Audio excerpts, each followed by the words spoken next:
Management TV. Today we're once again with Phillip Kotler. Phil is the world's most renowned expert on marketing. He is the creator of the field and has written over 50 books, 10 of which have been in the last 5 or 6 years, and has recently published a book on Marketing 3.0. And we're going to learn about it with him today. Thank you very much, Phil, for being with us today. Happy to be with you always, Eduardo. Marketing 3.0, what is it all about? Well, let me give you a preview. Yes. It turns out that I believe most companies are in Marketing 1.0, which I will explain.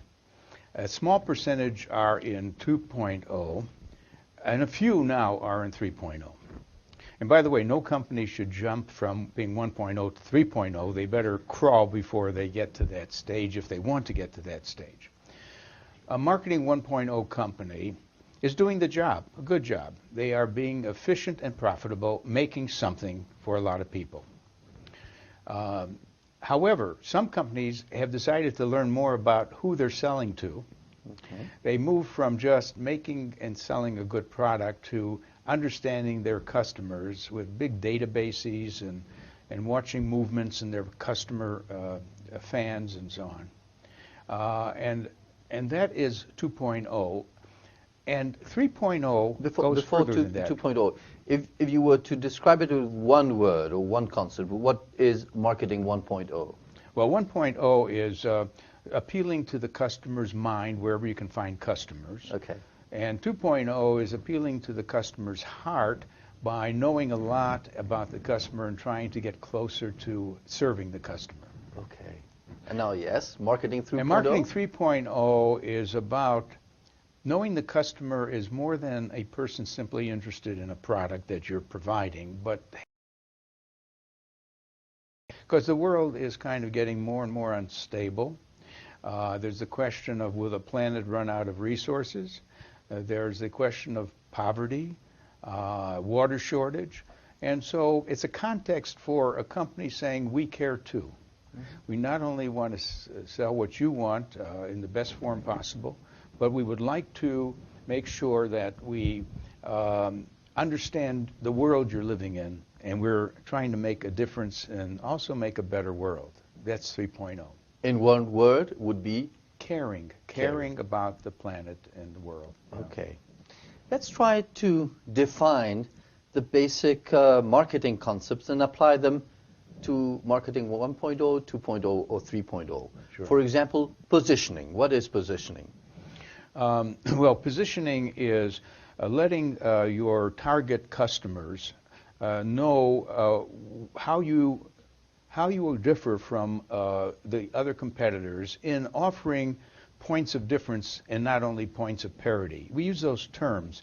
Most companies have to at least do the same thing the other companies are doing. Then they're on par with that. But you take a company like Starbucks, they're not only make sure that the coffee is fresh and that and it delivers what coffee should deliver, but they add much more. They're positioned as giving a finer coffee, more types of coffee, and a whole experience in a place where you're going to enjoy the moment of coffee. That's positioning. Segmentation. Segmentation is the recognition you can't serve everyone with equal satisfaction. I'll give you an example of that. McDonald's believes in a thing they call brand journalism. That is, they stand for this idea of QSCV. Let me explain. Their formula is always quality, service, cleanliness, and value. QSCV. But you know, what they should really emphasize differs from whether they're trying to reach the teenager, they're trying to reach the mother of children, the senior citizen. And so within the QSCV, they have a different but consistent message with the QSCV for each segment of the market. In both positioning and segmentation, the difference between Marketing 2.0 and 3.0 is to add those dimensions of caring society and planet? Yes, right. When you're a 3.0, you also have to be a 1.0 and 2.0. They're addition more pillars to your marketing strategies? By all means. Okay. Don't become good at 3.0 without being good basically with your basic product and your customer understanding. The marketing mix. Yes. The 4 Ps. Yeah. Is it still a valid concept for the marketing 3.0? It is definitely still the basis of any brand plan. But there's one addition now called co-creation that was missing. Namely, the 4 Ps is what the company does on its own to set the product, features, the price, the place or distribution, and also the promotion. But you know, in setting those things, they ought to engage their customers who really love them. Let's assume that some companies have customers who love them. Companies like, for example, Harley-Davidson, where people who drive motorcycles, they often say, Harley, could we help you? You're making the next motorcycle. We have some ideas. Can we hang around? We don't want to be paid. We just want to join you. What are successful companies doing to co-create with their customers? Sorry. They're basically building a love affair with their customers, and I can say more about what we've learned about that. It's not only in a book, Love Marks, but there's a book called Firms of Endearment that have taught us how to turn on your own customers as well as your employees. There's a lot involved in getting closer to your. There's a thing we call crowdsourcing. It's a term used in a book called The Wisdom of Crowds, which say that there are a lot of people out there who would like to participate in your company in one way or another, and not only in what your product might become, but also what your advertising might become. Wonderful story about Doritos, which is a snack food like a potato chip. They decided not to use their advertising agency to develop a new ad campaign. And they said to all of you people who love Doritos, any of you who want to create a campaign for us, an advertising campaign, please send it to us. We will choose the best ones and reward you for it.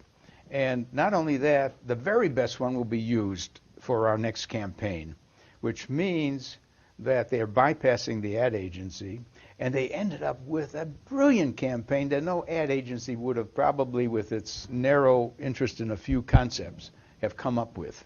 That's crowdsourcing, getting the crowd to join you, or it's co-creation with your fans. That's a great example on one of the 4 Ps that would be the promotion. Yeah. Let's take on the product side. Yeah. How can you invite specifically your customers or customers to design the product with you? Well, you know, it's been done for a long time within the B2B world, the business-to-business world. Any business firm that's making a technical component will go through an alpha and a beta test. Now, the alpha test is to make sure that the component works, doesn't break down inside the company using your own scientists. But then they select a subset of customers with whom they have a good relation, and they ask them to try the product and to suggest any improvements before they do a launch of the final product. So beta testing is the same as co-creation. Okay. Question is, what about a consumer packaged goods company? Well, they do it by having maybe a consumer panel. In fact, do you remember research being done at MIT called lead users? Lead users. No. The professor in that area has shown many companies that they will always have some users who are demanding. In fact, they take the product they just bought from you and improve it themselves. It could be a computer where they play around with the software or the hardware and make it work better. So lead users is another version of watching people take your product and make it better. Let's see co-creation with price. Yeah. Is that possible or that's too risky? How can customers help you set the appropriate price? Well, you know, it's done in the following way, which most companies can't do it that way. When you say as a restaurant, and this has happened, come in, order what you want, and then pay whatever you want. Okay. That is to say, and a movie theater could do it. Mm-hmm. Movie theater could say, just come in, watch the movie, and just leave whatever you thought the movie was worth. Okay. It hasn't spread, but it is a way of saying, let the customer be the judge of the value of the product. And finally, if we go to the 4 Ps with co-creation, would be place, distribution. How can customers help you co-create your distribution channels? Well, it isn't the final customers there. It is the distribution channels that are your customers at the intermediate level. Yes. And do you know many of the middlemen have been actually reshaping the product.